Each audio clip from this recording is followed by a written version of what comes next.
Hey there! So, let's delve into the problem at hand. You mentioned that you're using Rsync to manage files from a Git repository, but you're facing a timestamp issue. It seems that even though GitHub doesn't consider file timestamps, Rsync is showing a difference in timestamps for a particular file, .nanorc. Interestingly, although there's no change in content, Rsync is indicating a difference in modification times between the source and destination files. This situation calls for a solution to ensure smoother file synchronization.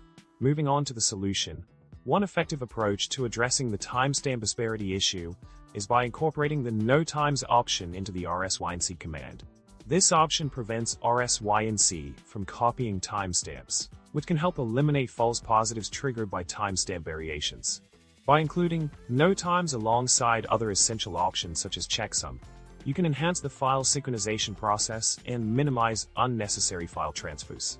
The resulting command would look something like Rsync ia notimes checksum source Linux destination Linux.